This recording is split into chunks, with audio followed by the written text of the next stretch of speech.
Banti wacan oo wanaagsan daawadayaal ku soo dhawaada wararka warbaahinta jariiradda. Qodobada aad wararkeena ku daawan doontaana waxaa ka mid ah maxkamadda sare ee dalka oo diiday doodii qareenka dowladda. Sidee ayay u dhacday dacwaddii xisbiga himilo qaran? Madaxii kasamka maaliyadda ee maamulka degmada Afgooye oo xalay la qaarijiyey iyo ruux kale oo isagana isla degmada lagu dilay. Shir looga gol xaarayo kulanka Arbacada ee Sheekh Shariif Sheekh Axmed Xasan Sheekh iyo Farmaajo oo xalay ka dhacay Muqdisho, iyo taliyihii ciidamada nabad sugidda gobolka Mudug qaybta Puntland oo la dilay. Qodobadaas iyo qodobo kale ayaad wararkeena ku daawan doontaan saaxiibayaal. Haatana ku soo dhawaada warkaas oo faahfaahsan. Maxkamadda sare ee Soomaaliya ayaa u fariisatay dhageysiga dacwadda uu xisbiga himilo qaran ee madaxweyne Shariif Sheekh Axmed ka gudbiyey hay'adda duulimaadyada rayidka Soomaaliya. Dacwaddan ayaa ku saabsan is-hor istaag lagu sameeyey madaxweyne Shariif Sheekh Axmed oo doonayay inuu ka duulo garoonka diyaaradaha Aadan Cadde isagoo ku wajahnaa magaalada Kismaayo. Maxkamadda ayaa ku bilaabatay diidmo qareennada dowladda ay ku doonayeen inay meesha uga saaraan in gebi ahaanba kiiska lagu galo, isla markaasna xukuumadda looga leexdo dacwadda.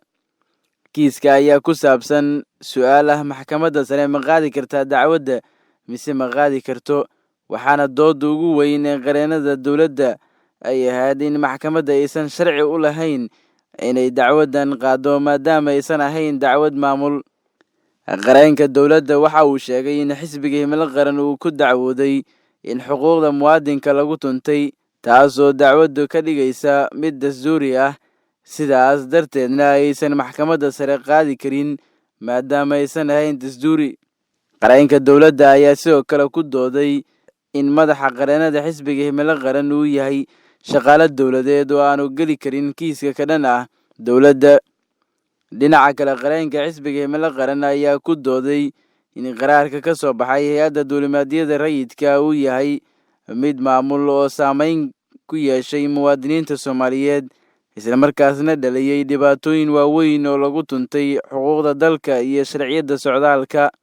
Waxaa guuleystay doodii qareenka xisbiga himilo qaran iyadoo maxkamaddu ay go'aamisay in dacwaddu tahay mid maamul, isla markaasna uu jiro qaraar maamul oo looga dacwoon karo, iyadoo maxkamaddu diiday is-hor istaagii qareenka dowladda sida uu ku dhawaaqay guddoomiyaha maxkamadda sare Baashe Yuusuf Axmed. Dhinaca kale, maxkamadda ayaa aqbashay mid ka mid ah doodihii qareenka dowladda, waxayna go'aamisay in madaxii qareennada xisbiga himilo qaran laga saaro kiiska difaaca qareennada maadaama uu noqday shaqaale dowladeed.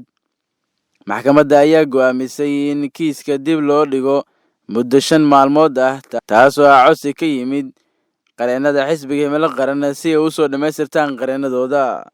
Waa hagaaga qaybihii hore ee jariiradda media ayaa daawanaysaan saaxiibayaal.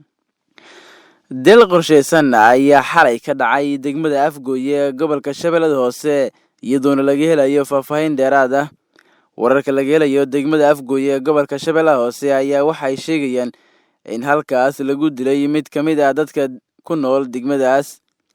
Rag hubaysan sida la sheegayo bustooladda ayaa xaafadda Daaf-Eyl waxay ku dileen nin lagu magacaabi jiray Cali Maxamed Dhuun, iyagoo dilka kadib goobta isaga baxsaday. Wararka ayaa waxay sheegayaan in ninka la dilay uu ka mid ahaa ergadii soo dooratay xildhibaanada Koonfur Galbeed ee waqtigoodu sii dhammaanayo. Dad ku sugan Afgooye ayaa waxay sheegeen in halka uu dilku ka dhacay ay gaareen ciidamo ka tirsan booliiska degmada Afgooye, iyagoo halkaasi ka sameeyey howlgallo ay ku baadigoobayaan dadkii ka dambeeyey dilkaas, balse aysan jirin cid loo soo qabtay. Degmada Afgooye ee gobolka Shabeellada Hoose ayaa waxaa tiro dhowr jeer lagu dilay qaar ka mid ah ergada soo dooratay xildhibaanada golaha shacabka, kuwa Koonfur Galbeed iyo xubno la shaqaynayay maamulka degmada Afgooye. Dhinaca kale, askari ka tirsan ciidanka dowladda Soomaaliya ayaa xalay degmada Afgooye ee gobolka Shabeellada Hoose ku toogtay madaxii kasamka maaliyadda ee maamulka degmada Afgooye. Marxuumka la dilay ayaa lagu magacaabi jiray Nuur Faarax Nuur Xawaad, welina ma cadda ciidanka uu ka tirsanaa askariga toogtay iyo sababta uu dilay, balse mas-uul horey uga tirsanaa jiray maamulka gobolka Shabeellada Hoose ayaa sheegay in askariga dilka geystay uu ka tirsanaa ilaalada gaarka ah ee guddoomiyaha Shabeellada Hoose Ibraahim Najax. Dilka madaxii kasamka maaliyadda maamulka degmada Afgooye ayaa ka dhacay bar kantarool oo ku taala bartamaha degmada Afgooye, gaar ahaan halka loo yaqaano Baar Ismaaciil.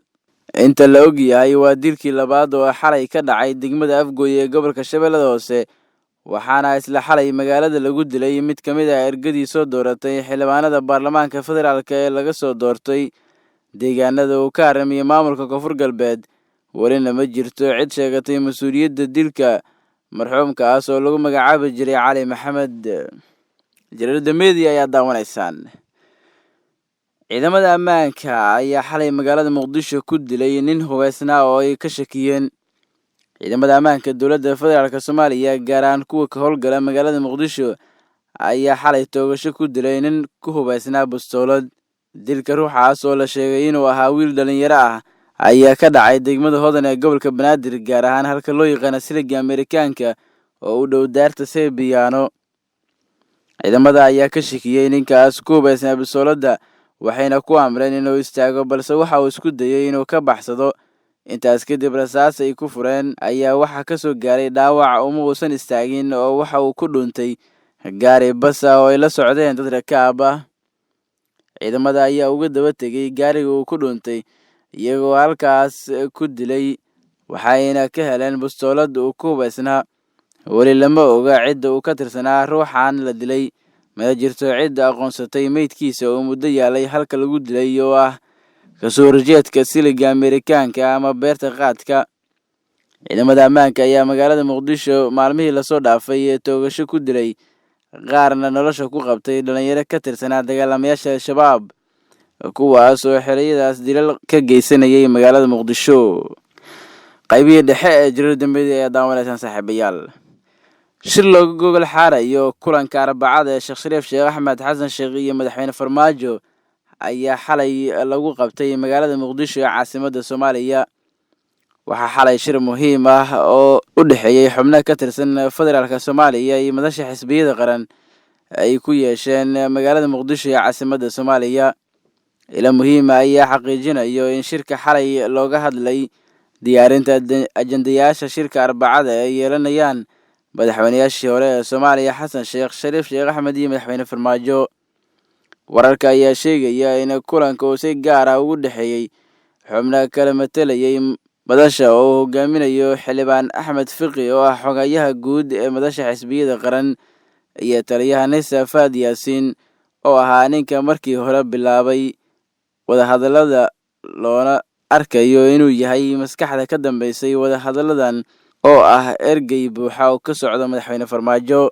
Labada dhinac ayaa u muuqdo kuwa abuurayo jawi xasiloon oo sababi karo isu soo dhawaansho, isfaham laga gaaro dhinaca doorashooyinka iyo dejinta xiisadaha siyaasadeed ee ka dhashay xayiraadii toddobaadkii hore la saaray madaxda madasha. Isu soo dhawaanshaha dowladda federaalka iyo mucaaradka ayaa ka dambeeyay kadib markii habeenkii Jimcaha uu kulan dhex maray taliyaha sirdoonka Soomaaliya Fahad Yaasiin oo hoygiisa ugu tegay madaxweynihii hore Sheekh Shariif, waxaana Fahad uu erge ka ahaa madaxweyne Farmaajo, isla markaasna ka waday codsi ah inay kulmaan madaxweyne Farmaajo iyo madaxweynihii hore si looga hadlo xaaladda siyaasadeed ee dalka.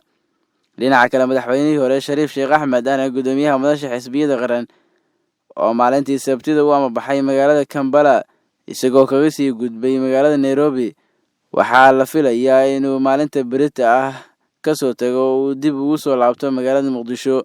Sheekh Shariif ayaa u tegay Kampala arrimo qoys ah, halka Nairobi uu ku lahaa ballamo gaar ah sida kulamo ula qaadanayo siyaasiyiin iyo diblomaasiyiin.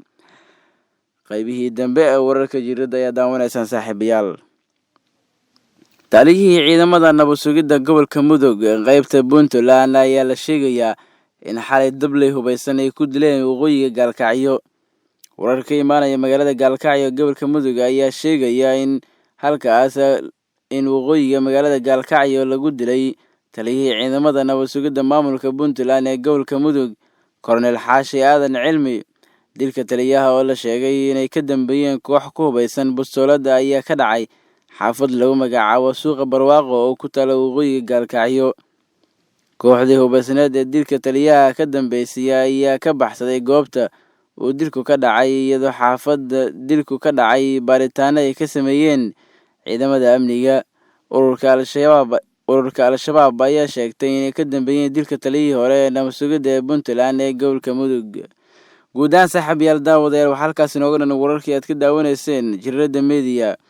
Waxaan naga xasuusinaa fadlan haddii aad ku cusub tahay channelkeena subscribe saar si aad u hesho wararkii ugu dambeeyay.